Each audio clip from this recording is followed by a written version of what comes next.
Bismillahirrahmanirrahim. Assalamualaikum warahmatullahi wabarakatuh. Waalaikumsalam warahmatullahi wabarakatuh. Selamat datang kembali dalam podcast Risalah Senja, Ramadan lebih bermakna. Kali ini bersama saya Nuna yang insya Allah akan menemani buka puasa Anda dimanapun berada, sahabat Risalah. Semoga Ramadan kali ini lebih banyak makna yang bisa kita ambil. Nah, di bulan suci Ramadan ini ternyata ya bukan hanya tubuh kita saja ini yang berpuasa gitu ya. Baik itu anak-anak, remaja, bahkan orang dewasa. Bukan hanya tubuh kita aja yang berpuasa, tapi hati dan pikiran kita. Nah, kali ini kita akan membahas tentang remajanya ini. Bagaimana dengan remaja? Apa sih sebenarnya yang mempengaruhi remaja ini dalam kehidupannya? Ada sebuah penelitian yang mengatakan bahwa lingkungan pergaulan atau bahasa sekarang mungkin ya lebih kerennya disebut circle gitu ya anak remaja zaman sekarang. Apakah circle ini akan membawa kepada kebaikan atau justru akan menjauhkan para remaja ini dari nilai-nilai Islam. Nah, kali ini pada podcast kita kali ini insya Allah akan mengambil tema Ramadan dan circle positif menjaga pergaulan remaja. Dan kali ini saya tidak sendirian untuk membahas topik yang menarik ini. Insya Allah akan membersamai kita pada kesempatan hari ini seseorang yang sangat kompeten di bidangnya yang luar biasa. Beliau adalah seorang psikolog. Nah, beliau berkecimpung di bidang psikologi, sudah tidak perlu kita ragukan lagi. Beliau psikolog di UPT PPA Gresik ya, Kabupaten Gresik. Kemudian juga psikolog di Lembaga Konsultasi Kesejahteraan Keluarga di Gresik juga. Dan merupakan salah satu pengurus Ikatan Psikologi Klinis Jawa Timur. Masya Allah, luar biasa sekali ini narasumber kita kali ini. Kita sapa dulu ya pemirsa semuanya. Baik, Assalamualaikum warahmatullahi wabarakatuh. Ustazah Chandrania Fastari. Waalaikumsalam warahmatullahi wabarakatuh. Bagaimana kabarnya Ustazah hari ini? Alhamdulillah. Masya Allah. Apa kabar puasanya Ustazah? Ya, lancar dan insya Allah dalam keadaan yang terus berprogres dari hari pertama sampai sekarang makin baik. Alhamdulillah, luar gitu biasa, Masya Allah. Nah, seperti yang kita sudah sampaikan di awal tadi, Ustazah Nia, bahwasanya kita akan membahas tentang circle positif, circle bagi remaja. Apakah benar circle ini berpengaruh kepada kehidupan para remaja, terutama kalau kita include-kan di bulan Ramadan gitu? Ya, terima kasih Ustazah Nuna. Kita bicara tentang circle, ya, kelompok pergaulan, kelompok pertemanan. Jadi seberapa pengaruh circle pertemanan terhadap kepribadian seorang remaja? Jawabannya ya memang sangat berpengaruh secara signifikan. Nah, karena apa?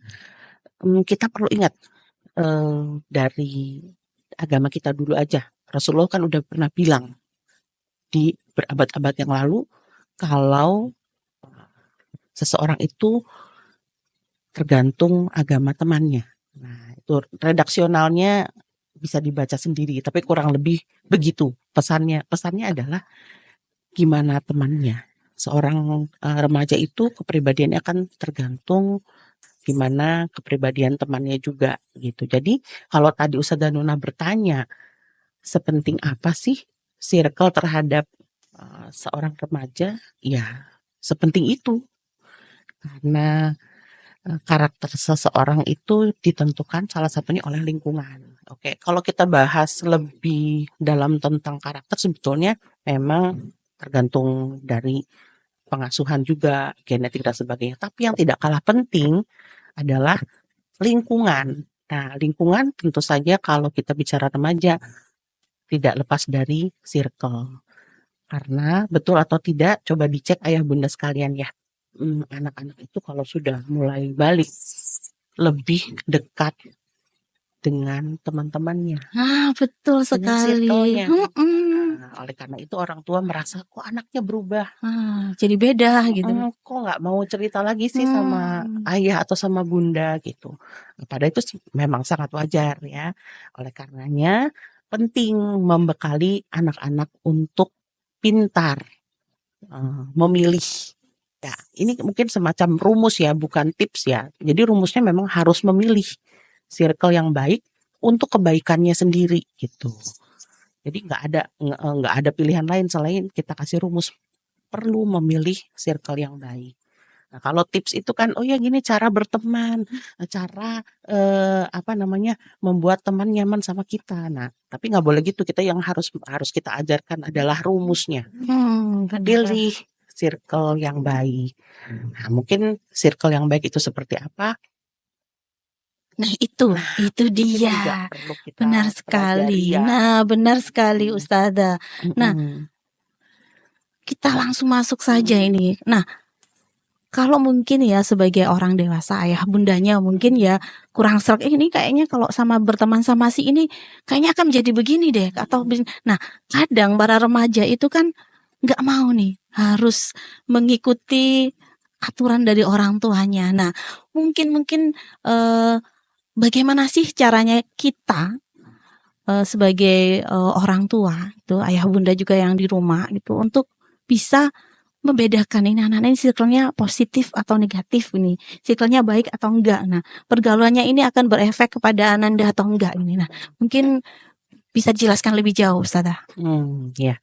Nah, ini memang hal yang menantang ya, challenging untuk orang tua gitu ya. Karena untuk melihat anak ini sebenarnya berada dalam circle yang positif atau negatif, bagi kita itu kita bisa biasanya dengan mudah gitu ya.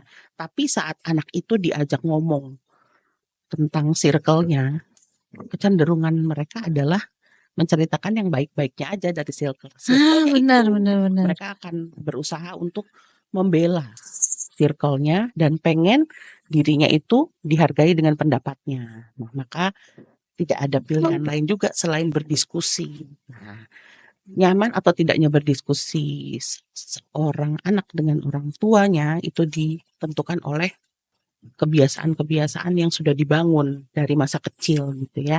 Nah, mau tidak mau tetap harus berdiskusi dengan anak.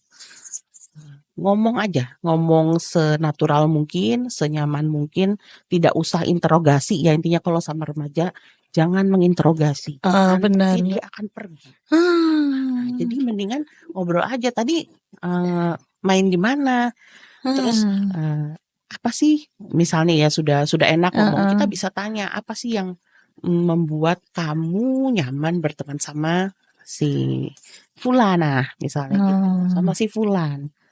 Biar dia menggali sisi positif dari teman-temannya dulu, dan supaya anak juga melihat, oh kita melihat sisi positif dari diri dia. Beda kan kalau misalnya kita nanya, coba menurut kamu dia tuh yang kurang apanya? Langsung defensif. Iya, betul. Gitu ya.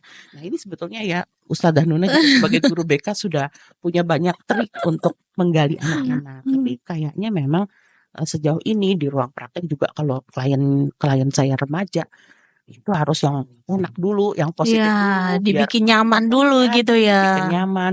Kayak gimana ya, istilah gaulnya sekarang, disamain dulu frekuensinya gitu loh. Jangan sampai kita memposisikan terlalu tinggi gitu. Kalau misalnya dia merasa kita berjarak, terus posisinya aduh kok ini kayak dia itu di bawah dan kita di atas, makin nggak mau ngomong gitu. Jadi bisa diajak ngobrol yang sisi-sisi positifnya juga. Nah, pengalaman aja sih. Nanti biasanya ada refleks-refleks yang kita temukan dalam obrolan. Tapi Bun gini loh Bun, dia itu kayaknya sebenarnya sih gitu. Betul.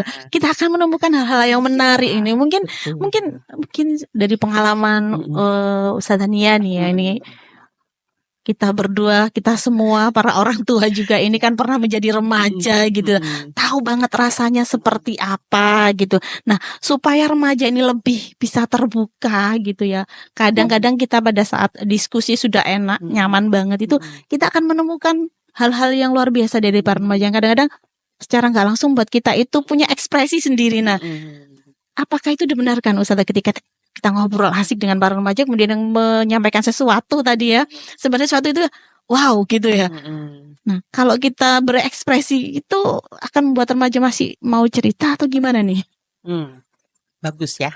Kalau ekspresi itu senatural mungkin tadi yang saya bilang di awal. Tapi benar, yang penting dari awal kita udah membuat suasana itu setara dulu, nyaman dulu. Kemudian nanti kalau misalnya dia menceritakan sesuatu atau mungkin kita mendapatkan satu informasi yang kok gitu ternyata. Nah, kita nggak perlu terlalu reaktif namanya. Kita nggak Betul. apa-apa, kita manusia misalnya menunjukkan kekagetan kita, ketidakterimaan kita. Tapi kemudian fokus lagi ke pembicaraan sama lihat ke dia lagi, itu yang penting. Supaya apa? Ada rasa percaya yang tetap terjaga dan rasa aman yang tetap ada dalam obrolan itu. Kalau misalnya kita tiba-tiba misalnya mendengarkan hal yang negatif dari circle tersebut, terus kita langsung nangis-nangis, marah-marah, kira-kira apa yang terjadi? Macet, nggak mau Iya ngomong, benar. dia tidak ada rasa aman kan, akhirnya nggak mau cerita. Menarik diri lagi ini, nggak mau Ya, terbuka lagi kepada kita nih sebagai orang dewasa yang seharusnya memberikan rasa hangat ya, kehangatan kepada para remaja ini. ya Masya Allah luar betul. biasa ya Bunda. Nih saya bisa bilang ini salah satu tips ya ketika ngobrol dengan para remaja ini. Sebisa mungkin kita jadikan diri kita tuh sefrekuensi dengan mereka itu ya. Kita garis bawahi sefrekuensi dulu baru mereka akan merasa nyaman gitu ya. Nah, Ustazah ini kalau misalnya remaja itu sudah mulai mau terbuka seperti itu sebenarnya orang tua ini bisa langsung ini ya memasukkan beberapa hal gitu ya yang ingin sebenarnya diberikan kepada para remaja. Nah, sebelum ke sana Ustazah, ini sebagai yang pernah menjadi remaja itu mungkin bisa sharing nih, ada kisah-kisah inspiratif yang pernah dialami nggak seputar circle? Ya, tentu saja harus kilas balik ke masa Iya. Puluhan puluhan tahun tahun yang lalu, waktu zaman SMP, SMA lah gitu ya. betul. Ada kalanya kita memang selalu membela teman-teman kita, circle kita, sampai kita melupakan rumah gitu ya, pulangnya kesorean atau kalau misalnya ada acara kemalaman gitu. Sempat ditegur juga sama wali kelas, kamu itu ingat itu loh, mamamu itu sendirian. Kebetulan papa sudah keluar luar kota kerjanya kan. Jadi mama sendirian cuman sama adik yang masih SMP atau SD gitu ya. Jadi itu kan di masa yang susah untuk dibilangin ya kalau kata teori gitu. Tapi sebenarnya saya juga nggak ngerasa susah diomongin, hanya saja jadi malah muncul iya ya, mama saya itu nggak cerewet-cerewet banget untuk urusan itu. Artinya ada kepercayaan yang diberikan oleh beliau. Nah, kepercayaan itulah yang akhirnya jadi pendorong. Oh iya ya, saat orang tua percaya dan nggak terlalu bawel nuntut-nuntut gini di masa itu ya. Ya akhirnya saya nyadar sendiri dan ada kalanya pas mama saya minta, ayo tolong beliin ini, tolong beli itu. Oh iya ya, kan mama saya nggak bisa nyetir, nggak bisa apa. Jadi apa ya, akhirnya ya pengalaman itulah saat orang tua tenang, orang tua terus menyampaikan apa kebutuhannya dari kita dengan jelas tanpa merepet kemana-mana gitu ya, nggak ngungkit-ngungkit yang dulu. Nah, itu akhirnya malah saya merasa nyaman dan akhirnya mengoreksi diri saya sendiri gitu.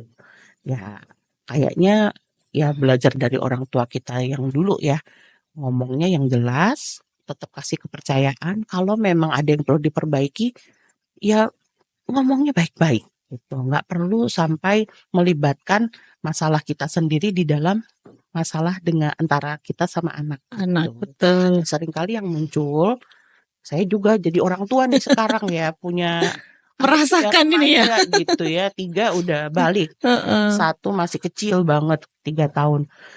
Ada kalau misalnya ngomong itu langsung bandingin dulu tuh ibu, nah itu adalah red flag-nya yang nggak boleh gitu ya. Jadi apa saya akhirnya berkaca kayaknya harus lebih bijaksana gitu. Masalah anak ya masalah anak. Masalah kita ya jangan ditumpahkan saat betul. sedang men-treatment anak. Masya Apa coba Allah. jadinya kalau misalnya kita menjadikan space anak itu dipakai untuk menyelesaikan masalah kita yang belum tuntas dulu gitu. Itu sih benar. Wah, luar biasa ini ya, Masya Allah. Jadi ayah bunda yang dirahmati Allah. Nah, sekali lagi minimal kita menuntaskan gitu ya, menuntaskan masalah kita ketika kita berhadapan dengan anak-anak kita. Karena sekali lagi kalau misalnya kita dibandingkan itu nggak ada sih pembandingan itu yang apalagi itu dibandingkannya ini kepada anak remaja gitu lah. Dia merasa akhirnya tidak punya kekuatan, diri nggak punya apa-apa gitu. Dia lebih baik gitu. Padahal ini anaknya sendiri gitu ya. Justru yang sekarang itu lebih banyak ada nggih ustazah gitu ya. Anak-anak kita ketika sudah ada circle-nya seperti itu ya, sudah nyaman. Nah, rata-rata yang bikin nyaman itu justru circle-circle yang kurang baik gitu ya. Mereka nyaman di sana, mereka dihargai, merasa dihargai di sana. Justru ketika ketemu circle-circle yang sebenarnya baik, itu banyak hal-hal yang membatasi gitu ya. Nah, banyak ini kalau misalnya dikaitkan dengan remaja, sepengetahuan kami selama berada di SMP Talibro ini terutama karena memang langsung terus-menerus selalu berhadapan dengan remaja gitu. Itu enaknya saya selalu merasa remaja ini. Pernah tua gitu. Nggak pernah tua gitu ya. Nah, para remaja ini kesulitan sebenarnya kalau sudah masuk dalam sebuah circle, mau keluar ini agak susah gitu. Nah, mungkin ada yang bisa disampaikan Ustazah untuk masalah ini. Ya, betul kata Ustazah Nuna. Jadi seseorang berada di circle yang negatif itu sebenarnya bukan karena menikmati negatifnya, tapi ada sesuatu yang membuat dia ke sana, kan nyaman. Nah, itu sisi nyamannya. Mungkin ya yang paling sering itu adalah rasa diterima, rasa dihargai, divalidasi perasaannya, emosinya dan sebagainya oleh circle negatif tadi dibanding circle positif. Yang kalau menurut orang tua itu di situ aja, harusnya tuh kamu berteman sama itu gitu. Nah, ternyata kalau kita melihat relasi yang dibangun di dalam circle positif itu memang ada hal-hal yang tanda kutip negatif ya, rasa tidak nyamannya itu dia tidak dapat gitu.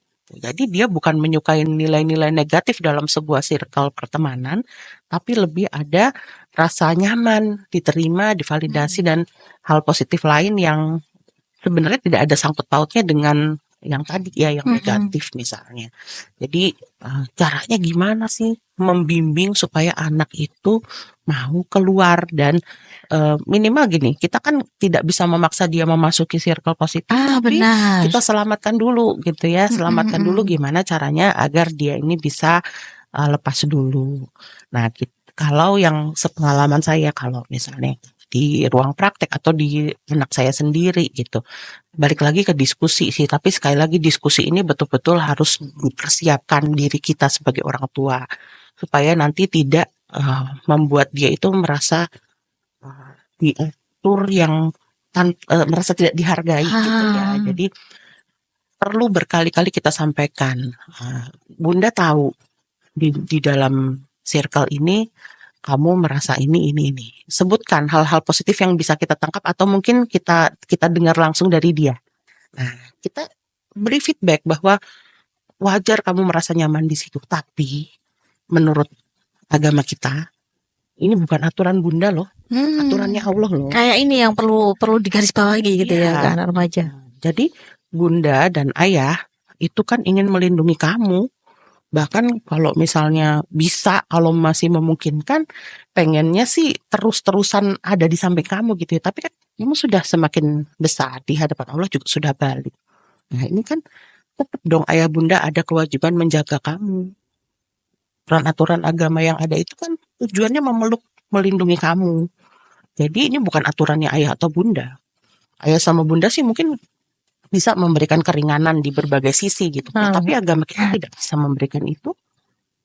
Menurutmu kalau Ayah dan Bunda menerapkan aturan agama, apakah salah? Gitu. Jadi diajak berpikir, bantu dia memberdayakan akal dan logikanya dalam menyelesaikan masalah. Insya Allah pelan-pelan akan ada perubahan gitu. Jadi tanda-tanda kita harus menghentikan diskusi tersebut adalah kalau kita sudah tidak bisa menguasai diri, Hmm. pending aja dulu. Oke, kita ngobrol lagi ya hari Ahad ya, atau Sabtu deh, Sabtu. Sambil kemana gitu ya, beli es kek, beli bakso kalau lagi nggak Ramadan ya. Jadi perlu ada seni-seni seperti itu. It's okay. Dan lihat Benar. anaknya juga sih Ustazah Nina. Sangat mungkin ya Ya. kita akan terjadi seperti itu dalam kondisi yang harus cooling down dulu gitu. Iya. Yang ada nanti kalau misalnya kita sedang tidak bisa menguasai diri, muncullah itu otoriter yang sangat tidak disukai remaja. Benar. Ya, begitu sih kurang lebihnya. Jadi ajak remaja kita berdiskusi gitu ya. Karena insya Allah dari diskusi itu kita akan menemukan beberapa hal dari remaja begitu ya Ustazah Nia. Misalnya apa yang dia inginkan, kenapa dia memilih circle itu, kenapa nyaman di sana. Bisa jadi itu menjadi koreksi ayah bunda gitu dalam mungkin ada miss di sini nih kita dalam pengasuhan Ananda. Kok sampai dia nyarinya di luaran? Ya mungkin seperti itu ya Ustazah ya. Dan mungkin tambahan lagi nih Ustazah bahwa tauladan dari orang tua gitu ya. Bagaimana orang tua memperlakukan remaja ketika remaja ini sedang baik-baik saja dan ketika remaja ini sedang tidak baik-baik saja. Bagaimana orang tua mensikapi kondisi-kondisi seperti itu sehingga para remaja tetap merasa nyaman dan rumah itu menjadi tempat dia untuk kembali gitu. Masya Allah luar biasa ya. Nah tadi bagaimana cara keluar? Nah sekarang supaya remaja yang sudah keluar ini bisa menemukan circle yang baik dan positif. Nah, bagaimana membangun circle positif untuk para remaja? Mungkin ini juga nanti akan disaksikan oleh para remaja nih, teman-teman yang lagi berada di Ponpes saat ini atau teman-teman yang full day yang di rumah, bahkan ayah bunda ini ya. Nanti ketika bertemu para remaja mungkin ini nanti bisa menjadi gambaran gitu. Bagaimana cara remaja, cara kita membantu remaja untuk membangun circle yang positif, Ustazah. Ya, setelah lepas dari circle negatif, tentu tidak serta-merta pindah ke circle baru, butuh waktu. Nah, saat itulah kita harus lebih intensif membersamai anak-anak kita. Mungkin ini juga bisa dikonfirmasi ke anak-anak ya, ke remajanya. Mungkin dia akan merasa sendirian dan butuh pegangan. Nah, maka orang tua dan remaja bisa mengondisikan itu, terutama dari orang tuanya. Dekati aja remaja. Jadi sampaikan kepada remaja bahwa kamu boleh cerita sama bunda, kamu boleh bilang sama ayah. Dan kalau misalnya dia tidak juga ngomong, kayaknya tidak proaktif, kita boleh duluan.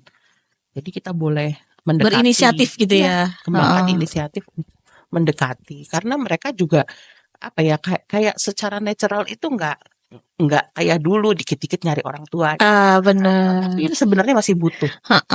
Jadi nggak apa-apa misalnya kita mendekati, kita ajak ngomong, kita kasih pujian, tambah cantik ya, tambah ganteng ya, tambah rapi, tulisannya diberi feedback seperti itu. Terus nggak perlu buru-buru untuk mengondisikan circle yang baru gitu.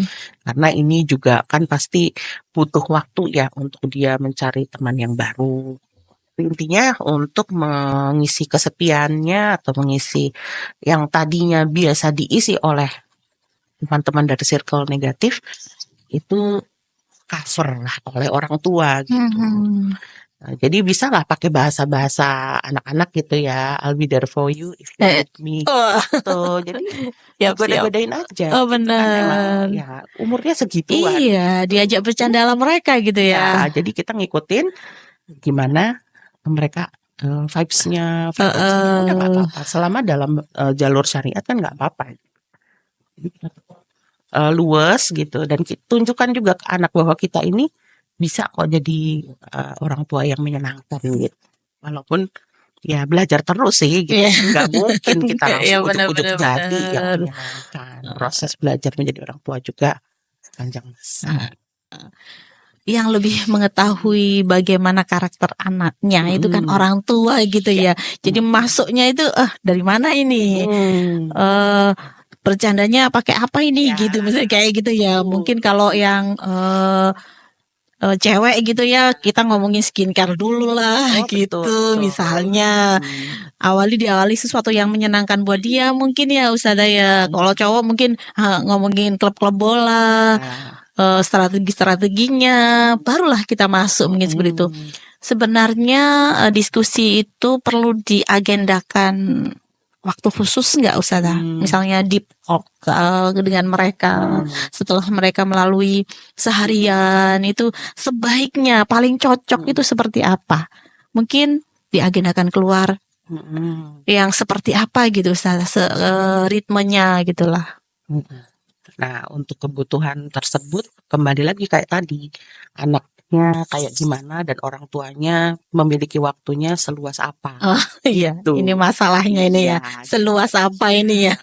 nggak apa-apa. Kita perlu memberitahu ke anak, misalnya yang kerja Senin sampai Sabtu, kayak guru-guru di sini kan nggak bisa dengan mudah di hari-hari efektif bersama anak ya gitu. Jadi sampaikan saja, ayah dan bunda dari hari ini sampai hari ini kerja gitu. Ada waktunya, misalnya pekan kesekian.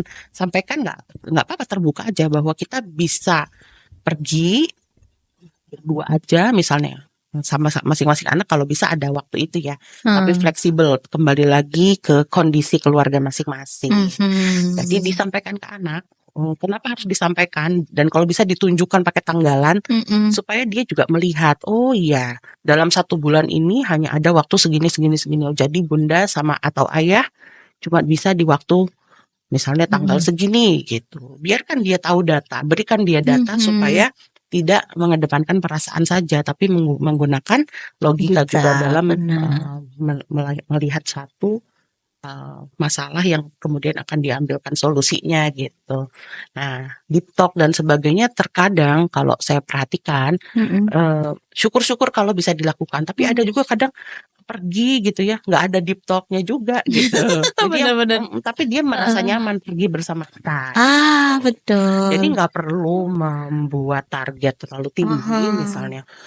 Ya ini anak harus terbuka seperti dulu. Sayang segala diceritakan pulang sekolah.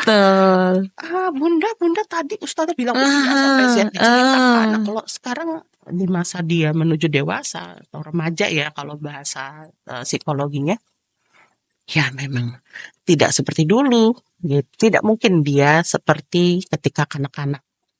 Kalau remaja ya punya dunianya sendiri. betul, Benar-benar. lebih cenderung bisa tampilannya bisa menutup diri dari kita dan terbuka banget ke teman-temannya. Ada yang menutup diri dan menutup diri kemanapun ya itulah kembali ke seperti apa kepribadiannya ayah dan bunda yang tahu gitu. Masya Allah. Tetap disesuaikan dengan kebutuhan anak. Jadi kalau mau membuat agenda bersama anak, pertimbangkan maunya dia apa. Tapi bukan berarti selalu mengikuti apa yang dia mau. Kadang kan nggak realistis juga. Mau seminggu sekali, setiap hari dan sebagainya nggak bisa. Makanya itu kita tampilkan data yang realistis kayak gimana. Gimana jadi ngomong lah. Kita ngomong yang enak. Gitu. Wah itu Masya Allah luar biasa ya ayah bunda. Mungkin yang di rumah ini sudah ada yang mengutbat, oh ya benar-benar perlu kayaknya ya, mungkin seperti itu ya. Jadi sekali lagi kita sesuaikan dengan kondisi masing-masing keluarga ya bunda di rumah, sahabat Risalah dimanapun berada, bahwa sesungguhnya remaja ini manusia unik ya, manusia unik yang Allah ciptakan dengan kondisi yang secara hormonal ini lagi tumbuh-tumbuhnya ini. Jadi kadang sangat sensitif gitu ya, kadang terlihat menyebalkan. Tapi sesungguhnya ketahuilah kadang-kadang kalau sudah di meja BK itu Ustazah, banyak pembicaraan yang mengaitkan tentang orang tuaku nggak asik gitu loh. Nah, supaya kita tidak menjadi orang tua yang nggak asik nih, diskusi sepertinya menjadi salah satu solusi utama agar anak remaja ini mulai terbuka mindsetnya. Apalagi tadi diberikan data-data ya Ustazah, sehingga mereka logikanya, oh iya ternyata ayah bundaku sibuk ini dan bisanya begini. Nah, hal yang sepele lagi tapi sebenarnya sangat penting nih yang saya tangkap tadi, ajak kebersamaannya ini perlu gitu, ajak makan di luar, apalagi ini ya bulan Ramadan ini Ustazah. Kayaknya semakin banyak kesempatan gitu ya. Bisa tarawih bersama mungkin sesekali waktu gitu ya. Kemudian dilanjutkan dengan sharing gitu ya. Masya Allah, menarik sekali pembicaraan kita kali ini ya. Nah Ustazah, terakhir ya, untuk pembicaraan kita kali ini ya, sebelum nanti mungkin kita akan bertemu lagi di sesi-sesi selanjutnya itu. Semoga ayah bunda ya merindukan gitu ya pembicaraan kita ini ya. Masya Allah. Eh, Tadi sudah nih kita bagaimana keluar dari circle yang kurang baik, kemudian bagaimana cara membangun circle yang membawa keberkahan. Nah, terakhir mungkin ada pesan dari Ustazah Nia nih bagi para remaja yang insya Allah nanti akan menyimak podcast kita ini, agar mereka itu tetap berada di circle yang baik. Tidak hanya di bulan Ramadan saja, tetapi juga di hari-hari selanjutnya, bulan-bulan selanjutnya. Mungkin kalau di Ramadan lebih terbatas nih Ustazah. Kegiatannya terbatas, tenaganya juga sudah terbatas gitu ya. Apalagi yang di pondok sudah dihabiskan dengan kegiatan-kegiatan ibadah. Nah, kadang-kadang di rumah, nah kia ketemu hal yang lain ini. Gimana ini Ustazah, bagaimana pesan Ustazah untuk remaja agar tetap berada di circle yang baik, tidak hanya pada saat bulan Ramadan saja. Oke, untuk remaja ini barusan kita berimbang ya ngobrol tentang bagaimana menjadi orang tua yang asik. Nah, ini untuk remajanya juga Remajanya ya. ini. Kalau untuk remaja, Ustazah Nia tidak akan bilang apa-apa sih. Kalian ini intinya kan sudah besar. Ya, di hadapan Allah itu sudah dianggap sebagai insan yang dewasa. Nah, jadi karena sudah dianggap Allah sebagai manusia yang dewasa, berperilakulah, berpikirlah yang dewasa juga. Nah, gimana sih sebenarnya berpikir dan berperilaku dewasa? Ya sesuai dengan umurnya. Jadi nggak usah lagi kan disuruh-suruh tilawah, disuruh bangun, disuruh dikir dan sebagainya. Sudah lakukan itu dengan penuh kesadaran. Nah, yang menjadi tantangan ya seringkali ya yang kalian alami itu kan rasa malas. Rasa malas apalagi kalau sudah di rumah itu comfort zone banget. Oh iya benar. Apalagi di kamar sendiri gitu. Daerah kekuasaan gitu. Nah, jadikanlah kamar-kamar kalian, rumah-rumah kalian itu tempat yang bukan hanya nyaman sebagai untuk fisik, tapi juga untuk jiwa. Ya udah, salah satu cara untuk membuat jiwa itu tetap sehat, tetap bisa berfungsi dengan baik, ya kan ini badan hanya rumah ya. Gitu. Jiwa itu harus dirawat.